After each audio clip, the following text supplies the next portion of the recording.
성경 통독 311번째 날입니다. 오늘도 주님께서 주실 은혜를 소망하며 함께 진리와 생명의 말씀 앞으로 나아가겠습니다. 잠깐 기도하겠습니다. 주님, 오늘도 하루를 시작하기 전 주님 말씀 앞에 나아왔습니다. 주님 말씀이 생명이요 진리임을 믿습니다. 주님 말씀으로 새 힘 얻게 하시고 주신 새 힘으로 오늘 하루 승리하게 하시고 주님께 영광이 되는 하루 되게 하여 주시옵소서. 예수님의 이름으로 기도드리옵나이다. 아멘. 오늘 읽을 말씀은 요한복음 12장 13장의 말씀인데 오늘은 13장 1절에서 20절까지의 말씀을 함께 읽고 나머지는 따로 읽어주시면 감사하겠습니다. 요한복음 13장 1절에서 20절까지의 말씀을 제가 읽겠습니다. 6월절 전에 예수께서 자기가 세상을 떠나 아버지께로 돌아가실 때가 이른 줄 아시고 세상에 있는 자기 사람들을 사랑하시되 끝까지 사랑하시니라. 마귀가 벌써 시몬의 아들 가룟 유다의 마음에 예수를 팔려는 생각을 넣었더라. 저녁 먹는 중 예수는 아버지께서 모든 것을 자기 손에 맡기신 것과 또 자기가 하나님께로부터 오셨다가 하나님께로 돌아가실 것을 아시고 저녁 잡수시던 자리에서 일어나 겉옷을 벗고 수건을 가져다가 허리에 두르시고 이에 대야에 물을 떠서 제자들의 발을 씻으시고 그 두르신 수건으로 닦기를 시작하여 시몬 베드로에게 이르시니 베드로가 이르되 주여 주께서 내 발을 씻으시나이까. 예수께서 대답하여 이르시되 내가 하는 것을 내가 지금은 알지 못하나 이후에는 알리라. 베드로가 이르되 내 발을 절대 씻지 못하시리이다. 예수께서 대답하시되 내가 너를 씻어주지 아니하면 내가 나와 상관이 없느니라. 시몬 베드로가 이르되 주여 내 발뿐 아니라 손과 머리도 씻어주옵소서. 예수께서 이르시되 이미 목욕한 자는 발밖에 씻을 필요가 없느니라. 온몸이 깨끗하니라. 너희가 깨끗하나 다는 아니니라 하시니 이는 자기를 팔 자가 누구인지 아심이라. 그러므로 다는 깨끗하지 아니하다 하시니라. 그들의 발을 씻으신 후에 옷을 입으시고 다시 앉아 그들에게 이르시되 내가 너희에게 행한 것을 너희가 아느냐. 너희가 나를 선생이라 또는 주라 하니 너희 말이 옳도다. 내가 그러하다. 내가 주와 또 선생이 되어 너희 발을 씻었으니 너희도 서로 발을 씻어주는 것이 옳으니라. 내가 너희에게 행한 것 같이 너희도 행하게 하려 본을 보였노라. 내가 진실로 진실로 너희에게 이르노니 종이 주인보다 크지 못하고 보냄을 받은 자가 보낸 자보다 크지 못하나니 너희가 이것을 알고 행하면 복이 있으리라. 내가 너희 모두를 가리켜 말한 것이 아니니라. 나는 내가 택한 자들이 누구인지 알미라. 그러나 내 떡을 먹은 자가 내게 발꿈치를 들었다 한 성경을 응하게 하려는 것이니라. 지금부터 이 일이 일어나기 전에 미리 너희에게 일러두면 이 일이 일어날 때에 내가 그인 줄 너희가 믿게 하려 함이로라. 내가 진실로 진실로 너희에게 이르노니 내가 보낸 자를 영접하는 자는 나를 영접하는 것이요 나를 영접하는 자는 나를 보내신 이를 영접하는 것이니라. 아멘.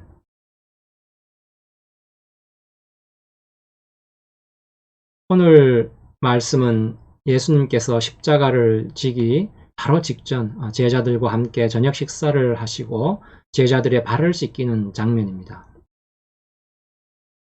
그리고 그런데 발 씻는 것을 두고 뭐라고 성경이 해석하나 하면 자기 사람을 사랑하시되 끝까지 사랑하시는 것으로 해석하고 있다는 것입니다. 끝까지 사랑한다는 것은 우선 이런 뜻이겠지요. 제자들 중에 하나가 자신을 팔 것임도 알고 베드로가 예수님을 3번이나 부인할 것도 알고 또 겟세마네 동산에서 기도할 때 예수님께서 제자들에게 함께 기도에 동참해 줄 것을 3번이나 요구하지만 3번 다 잠잘 것을 아시고도 끝까지 우리를 사랑하여 십자가를 지사 우리를 구원하실 것이라는 뜻이 있지만 더 깊은 뜻이 있습니다. 제자들의 발을 씻겨주는 것이 왜 제자들을 끝까지 사랑하는 것을 나타내는 것인지 한번 같이 알아보고자 합니다. 베드로가 자기 발을 씻기는 것을 예수님께서 자신의 발을 씻기려 하자 베드로가 그리 마옵소서 거절하지요. 왜냐하면 주님과 같이 귀한 분이 자기의 그런 천한 발을 씻기는 일은 하셔서는 안 된다, 그런 뜻이겠는데, 그런데 예수님이 직접 베드로의 그 제자들의 발을 씻기는 일이 꼭 필요한 일이라고 말씀하십니다. 이것을 볼 때 발 씻기는 일은 단지 무슨 봉사하거나 섬기는 내용 이상의 내용이 들어있음을 짐작해 볼 수 있지요.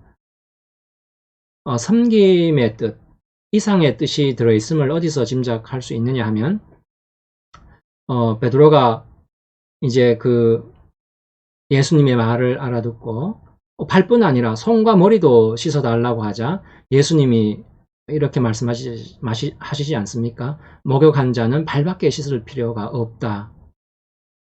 제자들은 너희들은 다 온몸이 깨끗하다.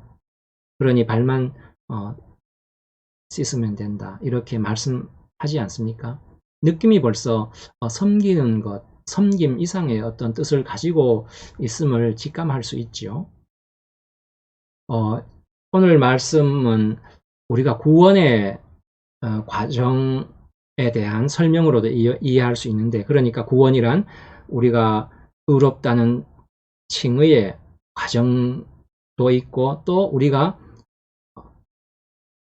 죄 씻음을 받은 후에 계속 거룩해져가는, 그러니까 구원의 완성을 향해 가는 그런 구원의 여정에 대한 설명으로 볼 수 있는데, 오늘 요걸 초점을 맞추어서 한번 살펴보고자 합니다. 그러니까 씻는다, 발을 씻는다라는 뜻이 왜 그것이 주님께서 우리를 사랑하시되 끝까지 사랑하는 것을 나타내는 것인지 한번 알아보자는 거죠. 성경이 씻는다라고 할 때는 씻는다라는 표현 많이 나오지 않습니까? 씻는다라고 할 때 대표적으로 피로, 주님의 피로 우리의 죄를 씻는다. 그래서 죄사함을 받는다라는 그런 뜻으로 자주 쓰이는데, 여기에 너무 집착한 나머지 구원의 또 다른 측면을 종종 놓치는 경우가 많습니다. 그러니까 구원이란 죄 씻는 것만이 아니라 죄를 씻고 난 다음에 성결해지는 것, 그러니까 거룩해지는 것에 관해서 이야기하는 것이 훨씬 더 많다는 거죠. 실제로 우리 신앙의 99%, 100%라 해도 과언이 아닐 텐데 모두가 성결, 거룩에 관한 것 아니겠습니까? 그래서 물로 씻는다라는 것에 대해서 성경이 본래 가지고 있는 그 뜻이 무엇인지를 한번 먼저 살펴보고자 합니다. 오늘 예수님도 물로 발을 씻지 않습니까? 씻어주지 않습니까? 제자들의. 그래서 성경에서 물로 씻는다라는 것을 한번 먼저 알아보고자 하는데, 물로 씻는다는 것이 무엇을 뜻하는지는 구약 성경의 그 성전 있지 않습니까? 성소의 그 구조, 모습을 보면은 이 물로 씻는다라는 것이 무슨 뜻인지 알 수 있습니다. 기본적인 뜻이겠죠. 그 기본적인 뜻이자 근본적인 뜻인데, 성소 아시지요? 성소는 성전이죠. 거대한 성전이 지어지기 전에 임시로 썼던 그 성전을 성소라고 하는데 같은 것이죠.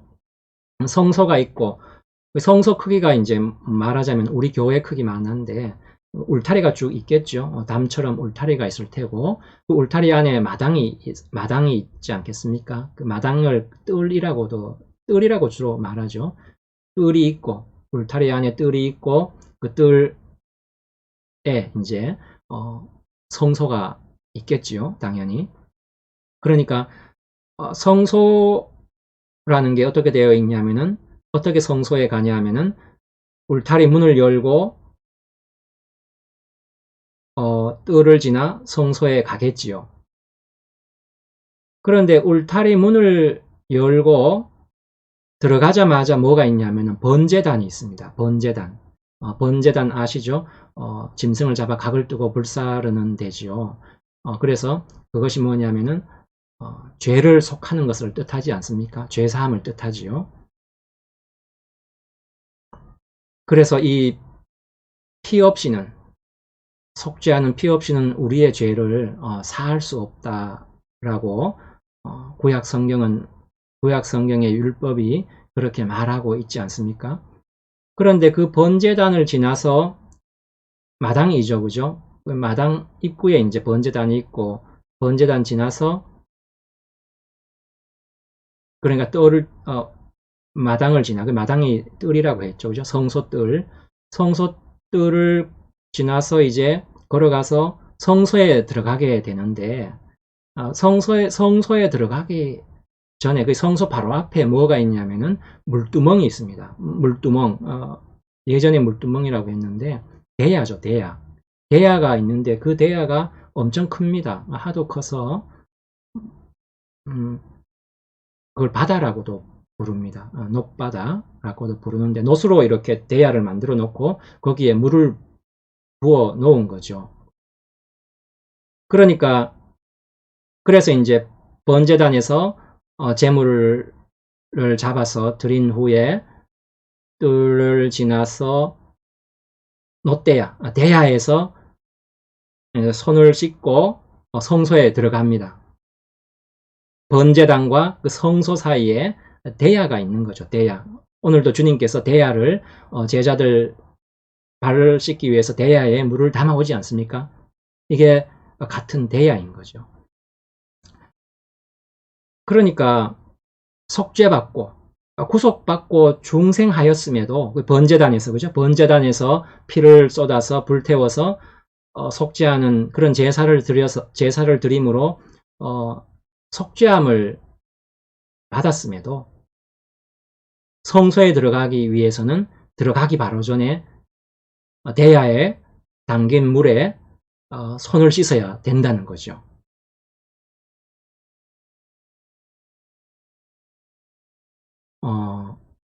그러니까 구원이란 건 뭐냐면은, 그래서 이 성소의 구조가 상징하는 것이 뭐냐면은, 구원이란 죄를 사함을 받는 것으로 끝이 아니라, 구원받는 것으로 끝이 아니라 물로 씻어 성결하게 하는 것이 필수적이라는 거죠.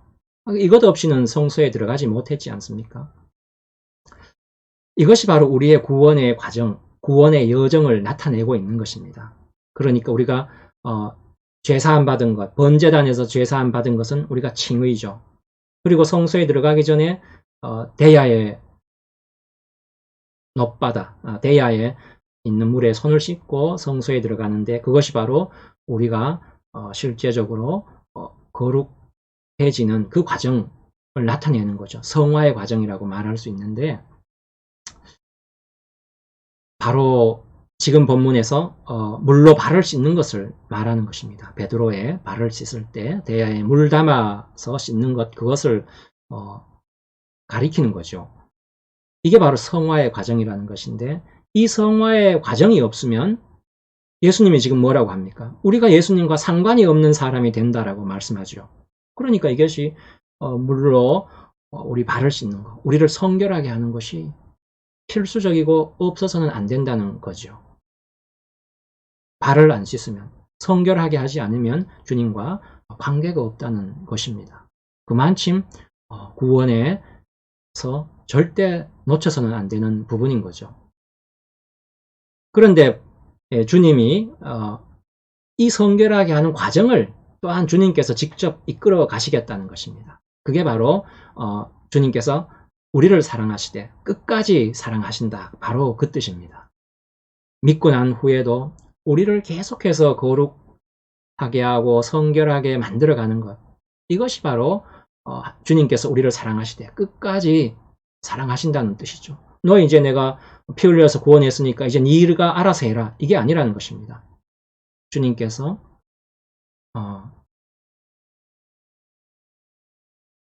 우리의 구원하신 이후에도 계속 우리와 동행하시면서 우리를 거룩하게 만들어 가시겠다는 약속인데 우리 보듯이 제자들을 사랑하시되 끝까지 사랑하시니라 이렇게 말씀하지 않습니까? 사랑이 두 번 나오죠. 앞에 사랑은 바로 그러니까 우리가 죄사함, 그죠? 칭의, 의롭게 됨 이걸 뜻하는 것으로 볼 수 있고 뒤에 사랑한다는 우리를 그렇게 구원하신 이후에도 계속해서 우리를 거룩하게 씻어 가시겠다는 우리를 계속 성결하게 해 가시겠다는 그런 주님의 사랑의 표현인 거죠. 그러니까 구원을 얻었다는 것이 예수님이 십자가를 지심으로 우리를 속죄하여서 우리가 하나님 자녀가 됐다고 해서 그냥 벌거벗고 막 마음대로 성소에 들어가는 것이 아니라 구원은 벌거벗은 채로 있는 그것이 구원이 아니라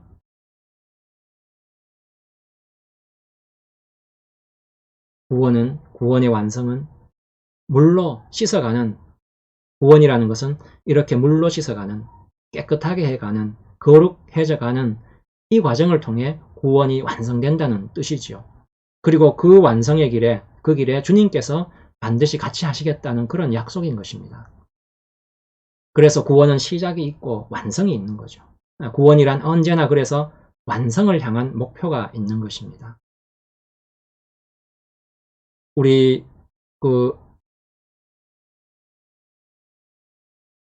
어떤 성경에 예와 말씀이 있지 않습니까?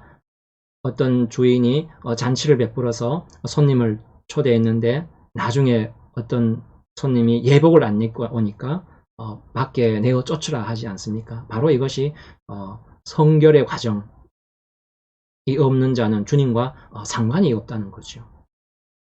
그만큼 성결의 과정이 구원에서 가장 중요한 것이라는 것입니다. 그런데 주님이 너들이 알아서 그냥 성결하게 해 이게 아니라 주님께서 항상 우리와 함께 하심으로 우리를 끝까지 구원의 완성에 이르기까지 우리를 계속 깨끗하게 해 가시겠다는 것인데 주님께서 우리를 위해 죽은 이상 주님께서 우리를 그의 자녀로 택한 이상 우리를 그냥 버려두지 않고 우리를 강권하사 함께하사 성결하게 하겠다는 것입니다. 그러니까 이런 거죠. 쉽게 얘기하면은 대학을 합격하면 얼마나 좋습니까? 합격하면 끝 이게 아니죠. 대학은 공부하기 위해서 들어간 곳이니까 그게 바로 성결의 과정이라는 거죠. 성화의 과정. 아까 전에 주님께서 대야에 물을 담아서 베드로의 발을 씻어주는 바로 그 과정이라는 것입니다. 그런데 우리는 합격하면 그 다음에 다 노는 거죠. 이게 우리나라의 아직까지의 그런 신앙의 현실이기도 합니다. 합격하면 구원받았으면 그거에 감격해서 그것으로 만족하고 그것이 다인 그런 신앙이 아직도 많이 있는데 그게 아니라 그 이후에 성결의 과정 물로 씻어서 우리를 깨끗하게 해가는 그 과정이 그게 없으면 예수님께서 아까 뭐라 그랬습니까? 나와 상관이 없다 이러지 않습니까? 그래서 예수님의 십자가의 피로 구원 얻은 자녀라면 당장에 요구되는 것이 뭐냐면은 발을 씻는 작업이라는 거죠. 성결하게 되고 거룩하게 되어서 하나님의 성품에 참여하는 자로서 구원의 완성을 향한 길을 걷도록 신자들은 누구나 요구받고 있는 것입니다. 물로 씻는다라는 것을 좀 더 알아보지요. 물로 씻는다는 것은 이제 봤지요. 성화의 과정이라고 했습니다.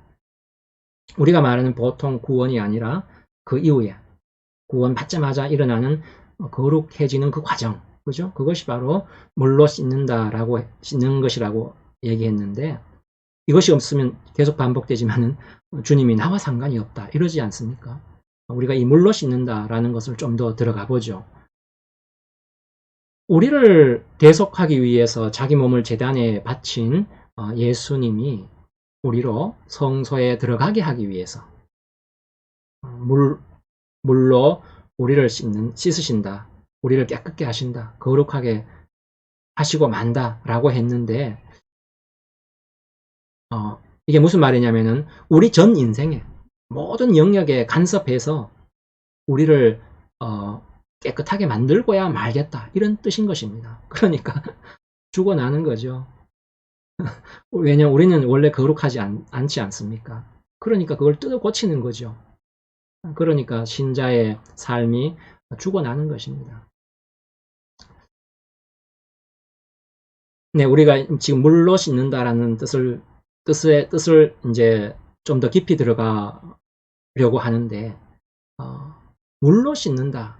이것이 과연, 이것의 물로 씻는다의 뜻을 뭐랄까, 가장 잘 알려주는 그런 말씀이 있는데, 에베소서 5장의 말씀입니다. 우리가 너무나 잘 아는 말씀인데, 제가 다는 안 읽고, 잠깐 설명만 하고, 그 부분만 읽도록 하겠습니다.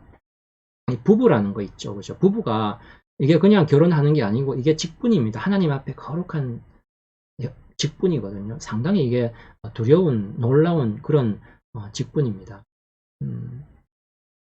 왜냐하면은 주님과 주님의 몸된 우리를 교회로 비유하지 않습니까?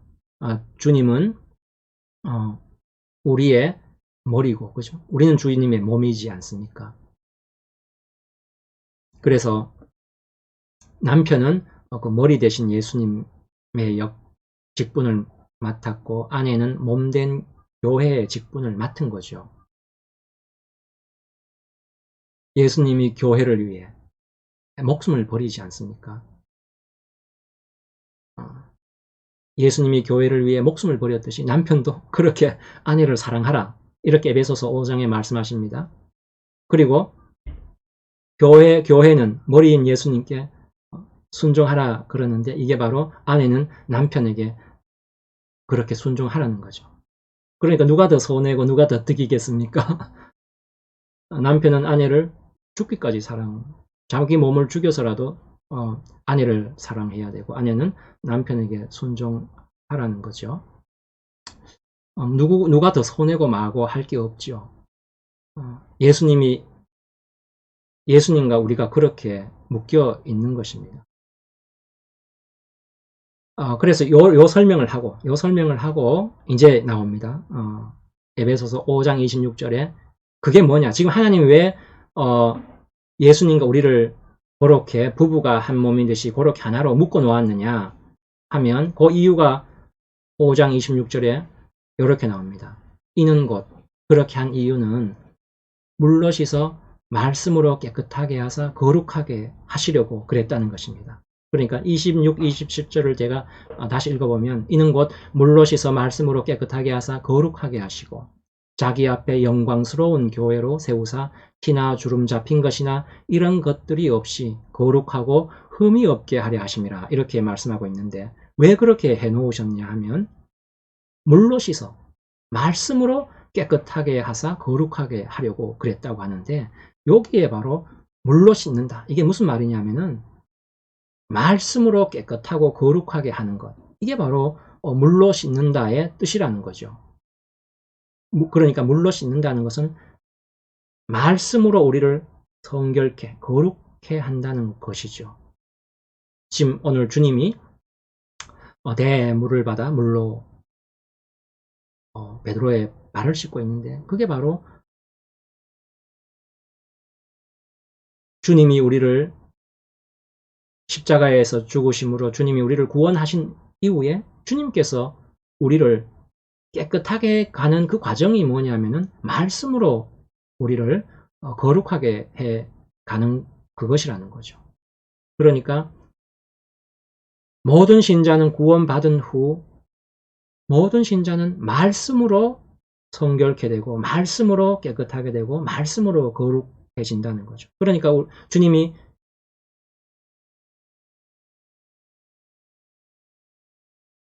우리를 끝까지 사랑하시되 그 내용이 뭐냐면은 말씀으로 우리를 거룩하고 깨끗하게 성결하게 만들어가는 그걸 뜻한다는 것이죠.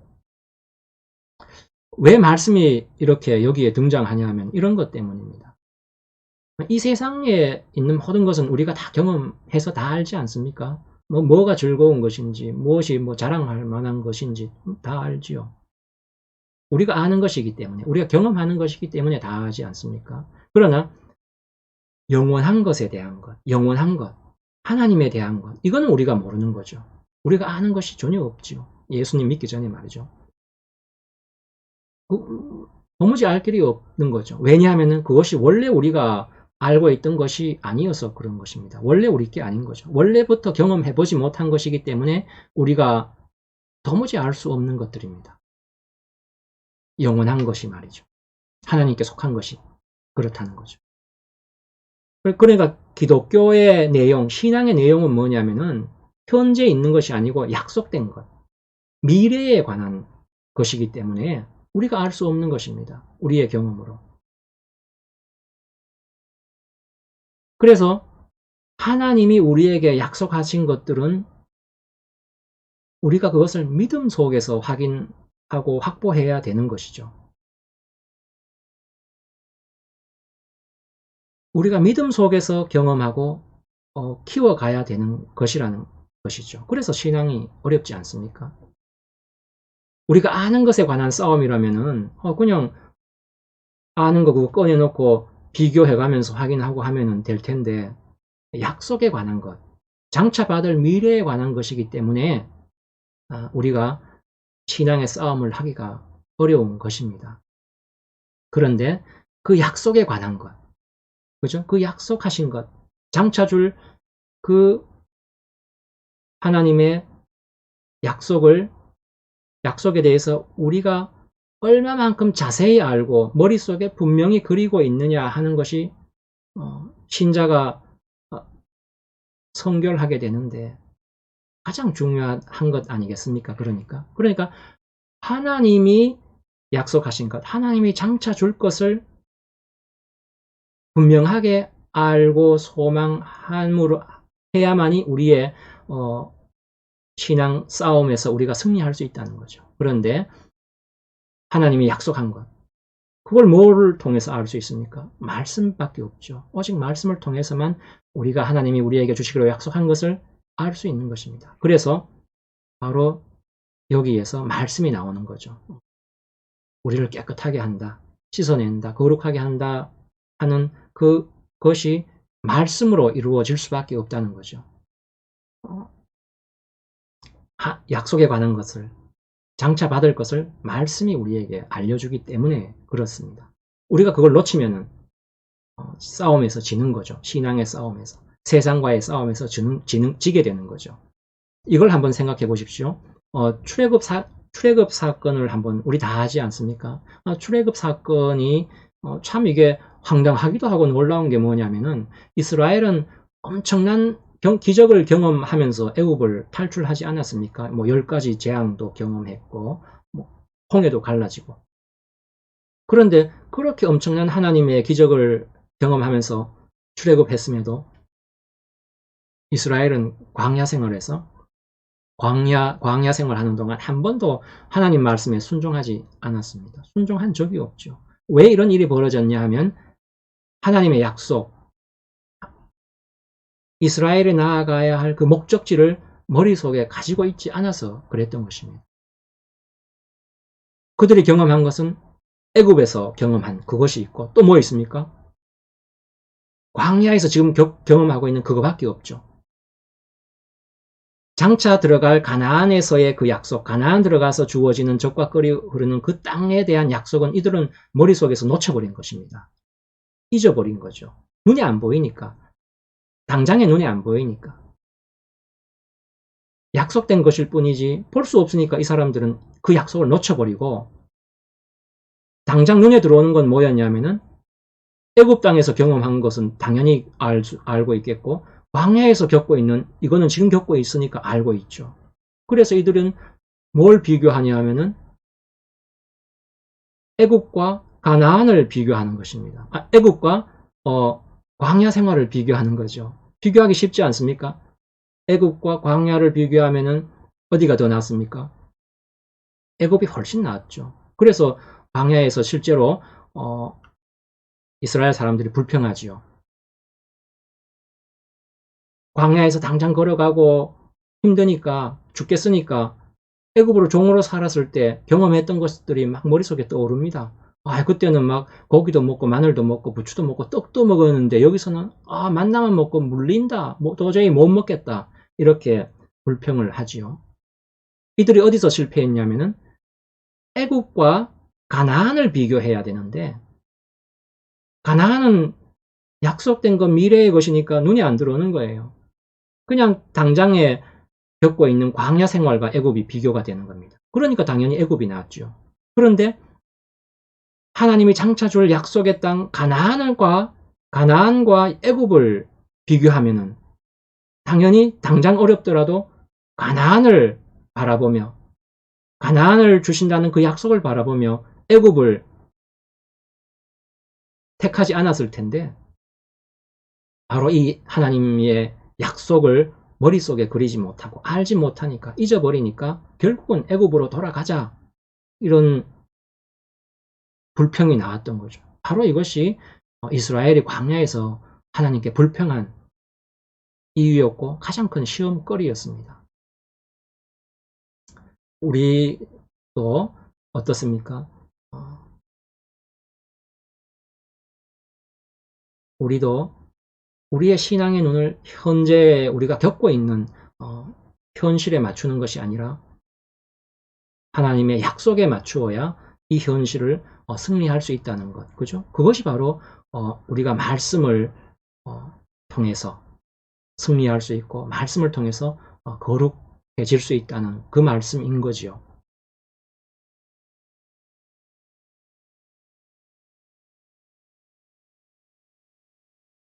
지금 죽을 것 같은 광야길을, 그죠?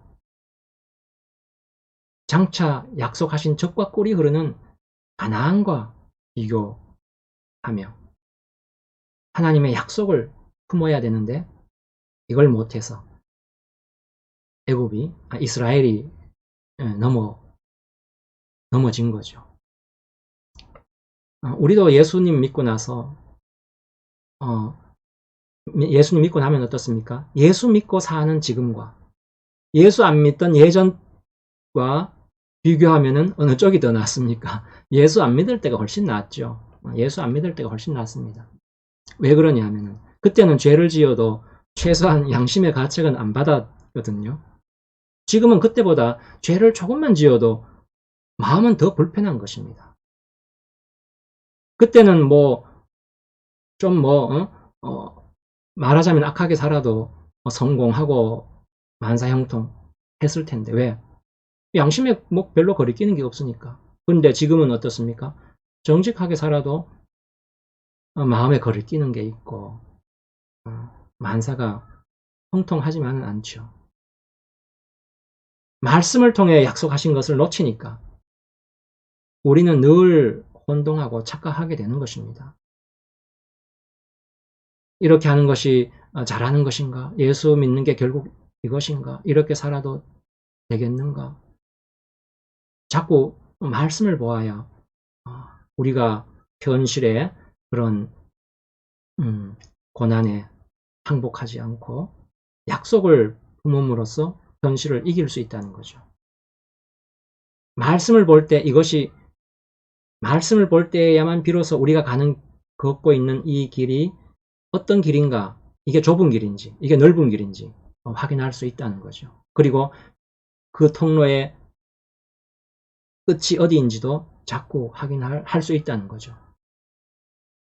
광야가 어떤 이스라엘은 이걸 실패했죠. 약속을 하나님이 약속하신 것을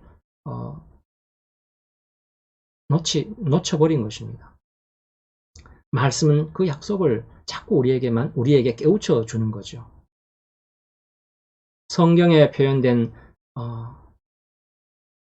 생명의 약속들과 또 거기에 있는 그런 말씀들을 통해서 우리는 내가 누구며 내가 지금 겪고 있는 것이 무엇이며 장차 궁극적으로 소유하게 될 하나님이 주실 약속의 기업이 무엇인지 우리가 말씀을 통해서 직시할 수 있고 붙잡을 수 있다는 것인데,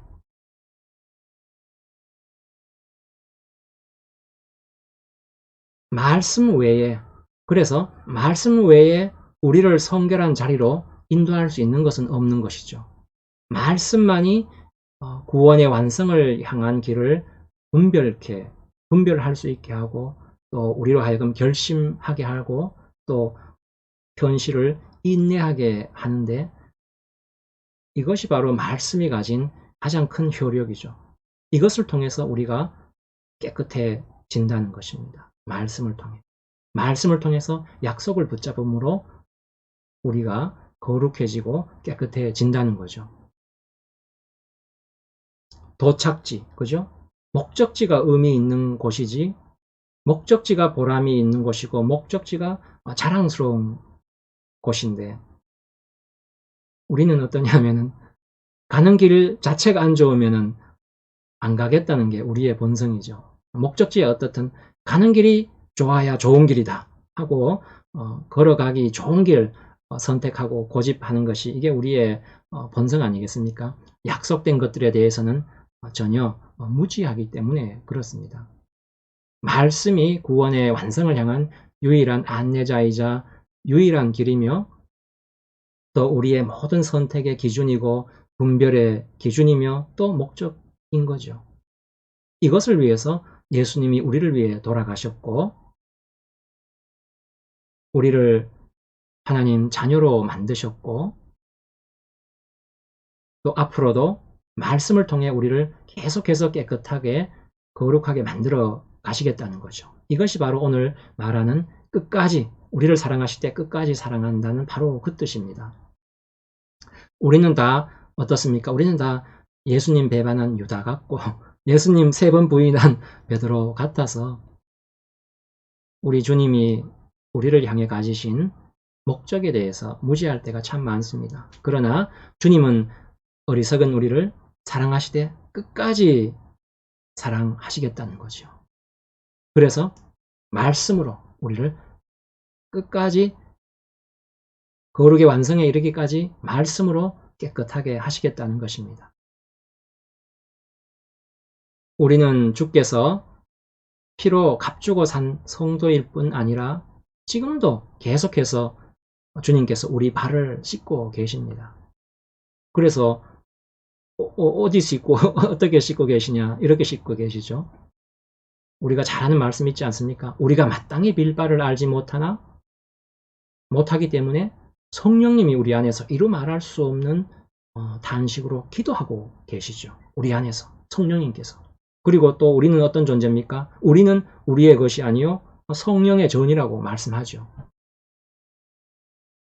그러니까 기어코 우리를 점도 없고 흠도 없는 거룩하고 아름다운 모습으로 만드시고야 말겠다는 그 하나님의 의지와 뜻이 이것보다가 더 분명하게 나타난 곳이 없죠. 성령이 우리 안에서 우리를 위해서 기도하고 계시고, 우리가 성령이 계신 전이라고, 그렇게 우리의 존재가 바뀌어 있고, 그래서 우리는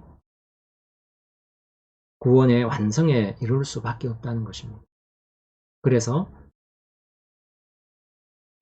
주님이 우리로 하여금 말씀을 알아볼 수 있게 해주셨고, 우리는 그래서 말씀을 통해서 우리를 끊임없이 깨끗하게 거룩하게 만들어 가야 된다는 거죠. 말씀을 통해서 하나님이 약속하신 것이 무엇인지를 굳게 붙잡으면서 그걸 통해서 현실의 고난을, 유혹을 이기고 거룩의 완성을 향하여 나아가도록, 그렇게 우리 모두는 부름을 받은 존재라는 것입니다. 우리 신앙에 하나님이 약속하신 이 목적지를 말씀을 통해서 항상 눈에서 놓치지 않고, 그래서 거룩의 완성에 이르는 우리 모두가 되기를 주님의 이름으로 소망합니다. 기도하시겠습니다. 주님, 은혜를 감사합니다. 우리를 사랑하시사 우리를 주님의 자녀로 만드셨기에 오늘도 말씀을 통해 우리를 성결케 하시고 의로 거룩해 하시고 또 주님 원하시는 거룩함의 자리, 영광의 자리에 이르도록 우리를 강권하심을 인하여 감사드립니다. 우리의 부족한 것을 날마다 고백하오니 오늘도 주님께서 우리에게 약속한 모든 것 우리가 마음속에 품으며 그 약속을 바라보고 오늘 하루 살아가오니 주님, 이 약속 우리 안에서 이루어 주시기를 간구합니다. 주님께서 우리를 사랑하되 끝까지 사랑하신다 하신 것처럼 우리도 주의 말씀으로 우리를 깨끗하고 거룩하게 하는 그 일에 순종하게 하시고 주께서 나를 향해 가지시는 사랑과 본면 앞에 무릎 꿇고 순종하고 감사하는 자 되게 하여 주시옵소서. 예수님의 이름으로 기도드리옵나이다. 아멘.